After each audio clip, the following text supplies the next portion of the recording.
I'm surrounded by food. Why is that? Well, because there's something new coming to the heart of Ennis. Gate 96 is a brand new restaurant opening at the Templegate Hotel, designed to become a go-to destination for dining, celebrations and memorable moments. It's opening this Friday, just in time for Valentine's. And for more of this, I'm joined in studio by the co-owner and director, John Gavin, and head chef, Stephen Higgins. Gents, very good morning to you. Thanks for popping into the studio. Morning, Alan. Thanks for being with us. So, John, I guess the real buzz around the place about Gate 96 opening. I guess the question is, why now? Why now? So we hired Stephen just before Christmas, and it was a kind of a passion project of my own. But when we interviewed Stephen, our visions kind of aligned. We launched the Carvery first, which we do every Sunday from 12:30 until 4, which has been very, very successful for us. So and that was quite recent, wasn't it? Yeah. It's early January we launched it. We did one kind of before Christmas, but from January onwards, it's every Sunday now. But why now? We're just ready now, and it's just the next level we need to get to with the restaurant itself. We've put a lot of investment into the restaurant, so the room is stunning, and we're ready now with the kitchen team and Stephen on his side of it. So we decided to open for Valentine's weekend, and then we'll be open every Friday and Saturday from here on. Okay, very good. And Stephen, I guess for any head chef, it's a big role to take on, but is there an extra element of excitement or interest for you in taking this on, because you get to be the head chef for a brand new restaurant? So it's kind of, you're setting your stall out and putting your stamp on something that's new to the public. Yeah, it definitely is. Like when I came down just before Christmas, when you have a look around the town, you see the types of restaurants and everything that's there, but there's definitely a gap in the market for something on the style of what we're putting together. Like John said, the investment that's gone into the restaurant, the team, and everything else that we want to showcase going forward, I think it's a no-brainer. We kind of put a little teaser out there, New Year's Eve, just gone. We sold the restaurant out that night, which was very successful. A lot of good feedback. And yeah, it's just about giving Ennis, the town, something different, elevating the dishes at a reasonable price, but creating a bit of theatre behind all the dishes. We're going to be doing 12 menus this year. So every dish that you see here today won't be on the menu going forward again. So it's basically every month, it's to keep people's appetite going. What have they got this month? And we'll do little certain drops, probably a week out from the new menu launching each month. Which I guess keeps it interesting for the public, that a menu won't become stale. Yeah. But my initial thought on that was, well, God, it creates a lot of extra work for you and your team, Stephen. But I suppose it keeps it interesting as well. You get bored yourself just cooking the same thing week in, week out. It keeps the team interested, because the team that we've put together are very strong, and we get them involved in the menus as well. So they might put something on as a special in the Preacher's Bar one day, and we go, okay, can we elevate this dish and put it in the restaurant? But I think it's the kind of, not just myself coming up with the menus, it's the team. So there's a lot of thought. We're probably about 5 menus in, ready to go. So it's just, kind of putting it out there now and letting everyone see exactly what Gate 96 can do. Okay, very good. And John, what was the vision behind Gate 96? What kind of dining experience are you aiming to create? I suppose Stephen's alluded to a bit of it, that it's a dining experience that will surprise, every rotate in terms of what food you can expect. But what else are you hoping to achieve? So we want very good service. That's kind of the key behind the restaurant, will be the service element. We don't want it to be fine dining, but we want it to be just a level under it. Although we want it to be a relaxed environment, an enjoyable place to come. We don't want it to be, I suppose, pretentious in any way, because us as a team, we're not, and we just want, that's the level that we want the restaurant to be at. Very, very good food, very, very good service, and an enjoyable experience throughout. I'm just going to say that I took the opportunity there, John, while you were talking, to have a nibble of something here. There was just too much food sitting there idle, so had to get stuck in. Stephen, what did I just try? It's absolutely fantastic. So what you have there that's the lobster and prawn arancini with an anchovy hollandaise, pickled shallots, and just a little chive oil. Well, it's absolutely stunning. It's the nicest thing I've eaten in a long time anyway, that is for sure. Give us a sense of what, this. I suppose this is the initial menu. Yeah. I'm seeing some lovely stuff in here: Wagyu beef, wild cod, risotto. What else can people expect? So even the likes of our cauliflower steak, it's done with a chimichurri butter, toasted hazelnuts. So we will be looking at the vegetarian, kind of the vegan aspect of things as well. All our sauces are gluten free. So we kind of just try and balance everything them out, not just for the one person but for everyone.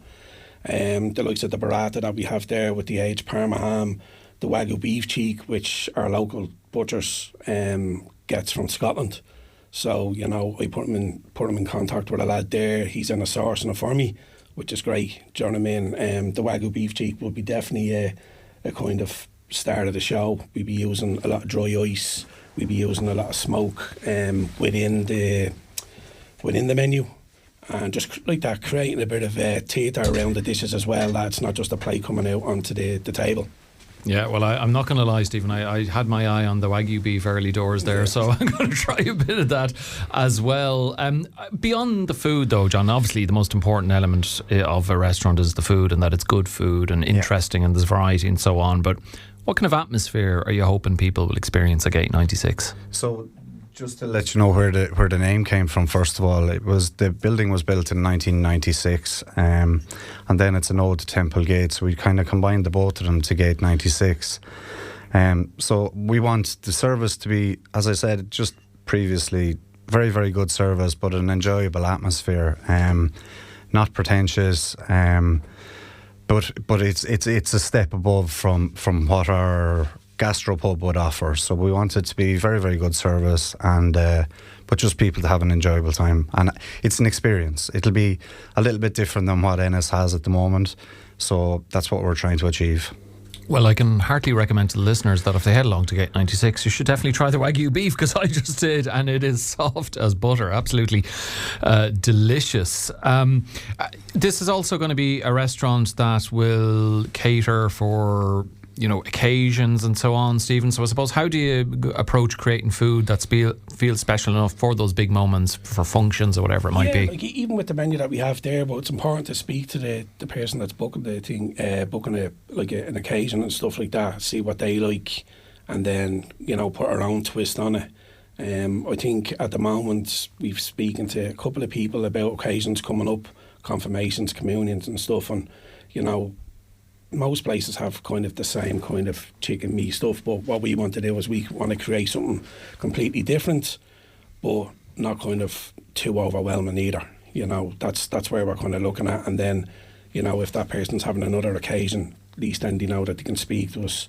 We can kind of create a menu around their special occasion. And you are going to be opening very shortly, John, but I suppose, as with any new venture, you're planning from a long way out, but right up to deadline day, as they say in the soccer world. Transfers are still moving and shaking going on. So how close to completion is Gate 96? Yeah, we're very, very close. The new branding goes up today. There's some wall graphics also going up. The electricians have all of the lighting in place. We're just now honing it and trying to get it dimmed to the right levels, and so it really is only the final touches. Staff training has been ongoing and will continue from this Friday. The team will gather at 2:00 this Friday. We'll go through everything, we'll set the restaurant, and we'll be ready for 5:30, 6:00. Very good. And you're going to be busy very, very early doors, Stephen. Valentine's Day, the second day. So I'd say the place is booked out solid already. You and your team are going to be hard at it. Yeah, look, it's very positive. The word has got around that we are opening. I do think the New Year's Eve was kind of maybe a soft opening, but we actually filled the restaurant that night, which was really good, and the feedback from that was excellent. But yeah, we've got a good team there, and like John said, a few final touches, and we'll be ready to go.